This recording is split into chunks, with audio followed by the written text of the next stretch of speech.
Alright, so I can explain. Yes, this is Twosun Tuesday. The name of this knife is the Orca, and that's why you got a little bit of whale song from yours truly in the beginning there. Something I'll probably regret later, but oh well, we're in the moment, so I'm gonna just run with it. Alright, so this is TS84. It's a big boy. This is the Orca from, if you're not familiar with that logo there, that's Mazwan Mohktar. And hey, it's in D2 steel, so there's that. Now this is probably one of the more attainable Mazwan Mohktar designs from Twosun, because a lot of his designs are becoming highly coveted. So they end up going up in price a lot more than some of the other designers who work with them. So there you go. This one, I think I ended up getting this for like 41, so it's not too bad, but not the absolute craziest bottom of the barrel price that I've gotten for a couple of them. So yeah, this guy is using G10. You can tell that it's basically black and white laminate, and then heavily milled and contoured to kind of give these nice weird zigzaggy swirls. This for sure isn't the only knife that they do this on.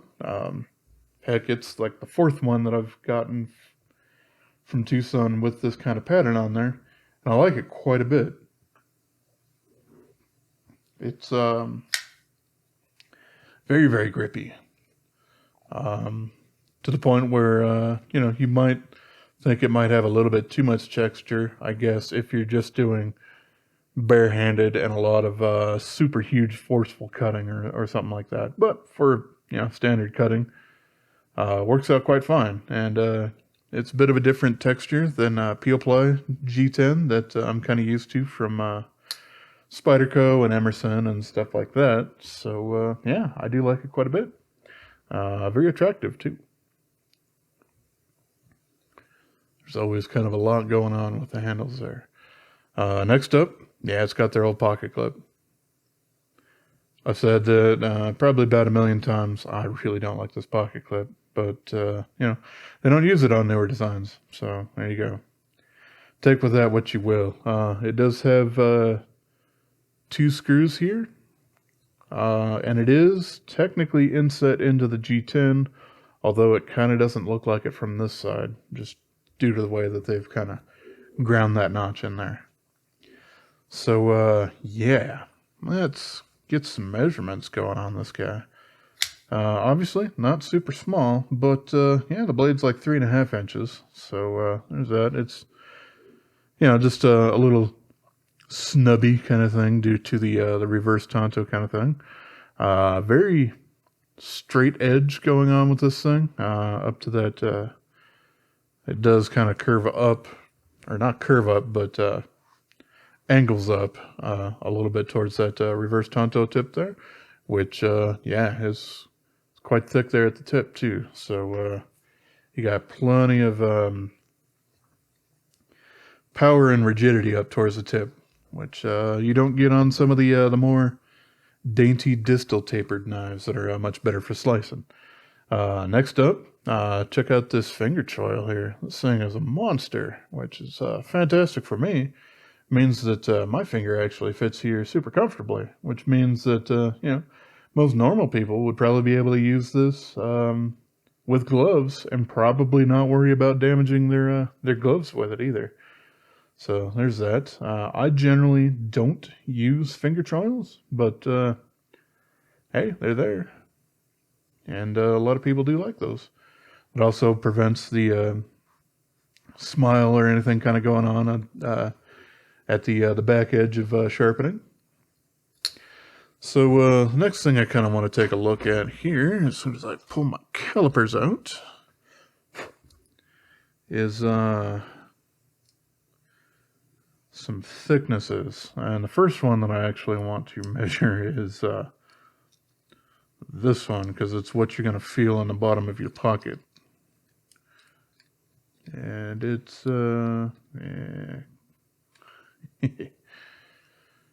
Yeah, it's a little over 1.5 inches tall. That's, down at the bottom. Up towards the top, it's going to look fairly small, so it's easy enough to get your hand down into your pocket, but might not actually provide you enough room for keys and whatever when you're going on dealing with that. So yeah, let's go ahead and see. And yeah, it's 0.7 of an inch thick, which is it is certainly thicker than most, but hey, this thing is bigger than most in almost all dimensions here, so there is certainly that. You got the flipper tab up here. You got some basically like 3 jumps, but it is plenty as it sticks out. And yeah, that guy rockets out. And once you get over that detent here, yeah, it's pretty much fall shut. It's really hard to not make that happen with a knife of this considerable girth. So, yeah, do keep that in mind. Let's see. I want to see basically, it's basically 3.9. This thing is, fairly cheap, but yeah, it's basically 3.9 for the blade stock. I thought this was 4, but does not look that way. I will double check it out here.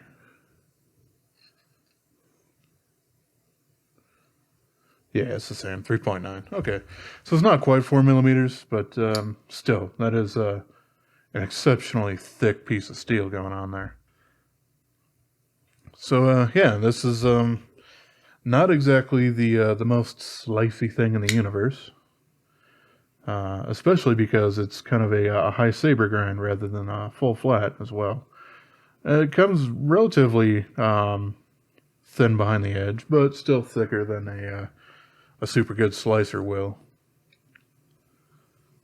So yeah, how about if we go ahead and take a look on the inside of this thing? As the heater ramps up, because we are getting ready to have possibly several feet of snow coming down on us.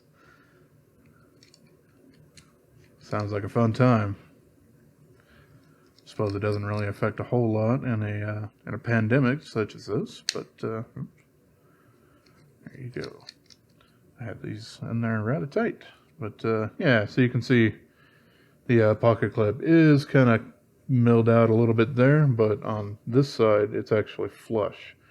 So it's kind of notched in there with 3 edges instead of all 4. Works out fine for me. Alright, we got a couple of barrel spacers here.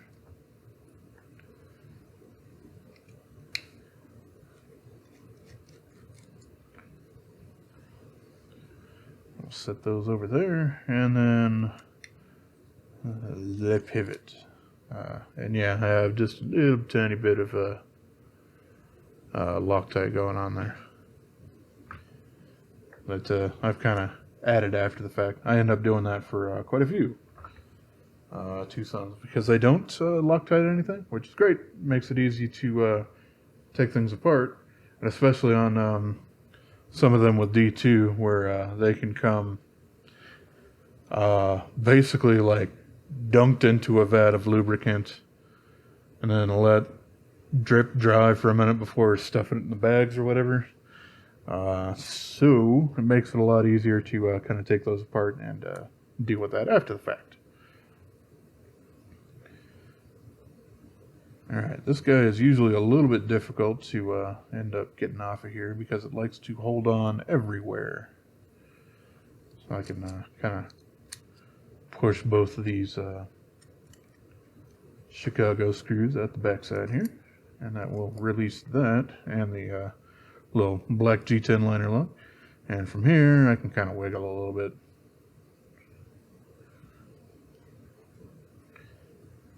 Some of these knives, it does also make it a little bit more difficult with blade pins that aren't on the blade itself. But yeah, here we go. So, yeah, first thing you can notice is it does have a bit of skeletonization going on there. And these steel liners, these are usually some form of 400 series stainless. I haven't had any particular problems with them having any rust, but hey, they're also stonewashed, so that helps a little bit as well. Kind of wish they'd do that a little bit more with their blades, but it's neither here nor there. Okay, so yeah, you can also see we got the ceramic bearings and the nylon cages, as is pretty typical for Twosun to use. Outside of the strange Kodiak, which I don't really have an interest in picking up, but it does have free-floating bearings, and it looks like a nightmare to try to open personally, but that's fine. So yeah, the other side of the G10 there is super flat because, well, it doesn't need any milling going on there.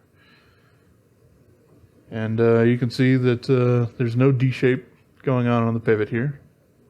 I did feel just a little bit of turning from this side here when I was trying to open it, but didn't really give me any large troubles.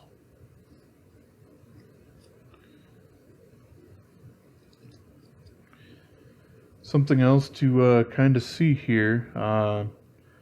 For one, I mean it's probably necessary just due to the size of the knife, but this blade stop pen here is it's a chunky boy for sure, which is great for a blade this thick. Kind of helps that out a little bit. But you can also see on the blade here that where it rides kind of on that blade pin, it doesn't just kind of stop at the end there. It has this hook in there. So it's further back and down than a lot of other knives, or a lot of similar knives will have. Just kind of an interesting factoid, I suppose, if you will, for that kind of thing there. Speaking of the blade stop pen, how about if I throw that in there? But yeah, you got your ceramic bearing and your liner as well. So yeah, this looks like a little tiny bit of a blemish or something like that. I can't feel it necessarily with my finger though, so yeah, I'm fine with just leaving that as it is.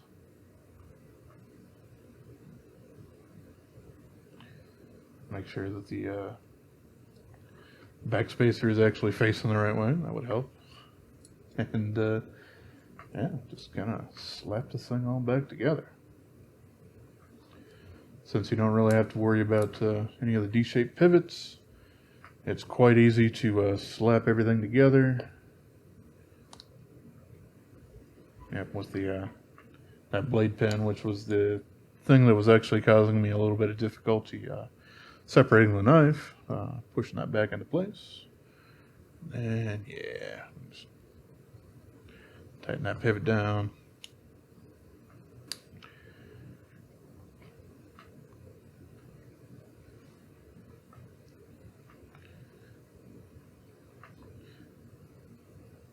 Since I didn't mention it earlier, and it always helps to reiterate, is that basically all the hardware on this knife is using T8. It's not using T6 screws, even for the pocket clip, which is fantastic, and I would really hope that the rest of the knife community would kind of get on board for that. I know there's quite a few of them that just have so much stock of T6 hardware that they're just going to keep using it because they don't need to pay for new hardware or retool if they, for whatever reason, want to actually try to make their own screws. And it's kind of unfortunate, but I think it's also kind of the same story with most Spydercos that are basically still using S30V, whereas S35VN and now S45VN has both surpassed that, but because they've purchased so much of it, because they really liked the steel at the time that they were starting to use that. They just have so much stock, and they're just going to continue to use it. Hey, it's a great steel, but a little frustrating for me. S30V specifically, I do have some trouble sharpening that I don't seem to have with some others here. But yeah, I'll actually tune that pivot so I don't have any blade rock. Yep, and the alignment, which is good because you don't have a whole lot of tolerance there, is perfectly fine. So yeah, this thing is very large. Somebody with smaller hands, it's probably not the knife for you. And heck, even with how thick this is at the front, it does actually feel probably a little too thick for me to personally use in the, the standard saber grip sort of thing. It is a little bit more comfortable, I guess, to kind of choke up on that finger choil there, because then you are losing a little bit more thickness. But I still don't really like most finger choils because it's really easy to sneak up onto the blade. I would much rather keep my distance. There you go. Another thing that I end up running into with a lot of finger choils is, jeez. Here, open up, please. Sorry for the camera wiggle. But, jeez, of course, it's all the way down here on the bottom. Okay. Spyderco. So, what makes their choils different is, this is quite large here, but you're very, very close to the edge here. And that usually makes me pretty nervous to try to use that. I know it's only really designed a lot of times for doing, some delicate work up close, but I feel a pinch grip still gives me just as much delicate control. So there's that. But the Spyderco guys, while they don't actually ever give you a sharpening choil there, which is a little annoying, what they end up doing with their choils, for one, they're jimped almost always fully around, and you also have a lip that's preventing you from sliding forward onto that blade. It's super, super locked in. So I don't feel anywhere near as nervous trying to use the choil on these guys as I would on a standard choil. The other thing that actually does annoy me a little bit with finger choils comes specifically with trying to cut either suspended plastic or mostly cardboard or something like that. Whereas these guys, it's easy enough for you to plunge the knife in when you're using it in your standard saber grip, past the point of the blade, and it'll get caught there, and you have to actually pull it back out, and sometimes it gets caught there to be able to continue to try to use the blade there. So it makes it a little bit more difficult to utilize the most powerful portion of the blade there in your hand, unless you are actually right behind that. Whereas, here on the Spyderco, we got the plunge grind sort of thing there. That kind of blocks that area off, and you can kind of feel that as you're stabbing into and cutting through something. I don't really have any problems with these getting caught up on, like I said, either suspended plastic, like, shrink wrap all over something, or cardboard. So there you go. There's kind of my little mending rant about how much I don't personally use choils for the most part. But, this guy has one, and at least it's large enough for me to use. Because a lot of Chinese manufacturers don't have designers and whatnot that really think with these dimensions. They think smaller because, well, that's what suits them, because they aren't like a giant, enormous person like me and some others are. So there you go. At least Mazwan and Wong both really compensate very, very well for people with larger hands. So I appreciate that. So yeah, this isn't the only Mazwan Mohktar design that I have. However, it is, like I said, by far one of the cheaper ones that I do have. A lot of the other ones, while they are a little bit higher end in general, do tend to fetch a lot higher prices. And a lot of times somewhere between, I don't know, 70 and 150, which for some Twosun knives, kind of in that same build quality or whatever, you could probably get for a lot cheaper. So there you go.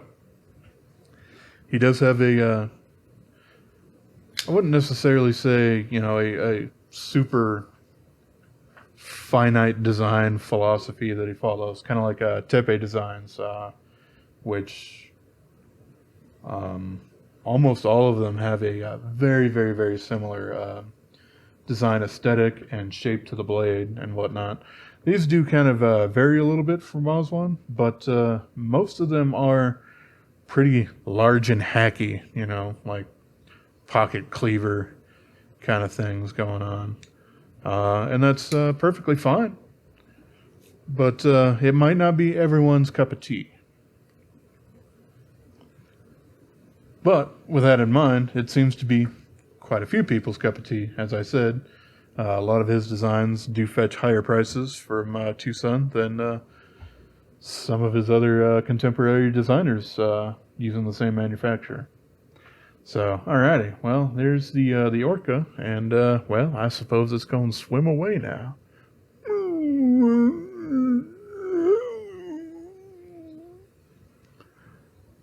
Subscribe.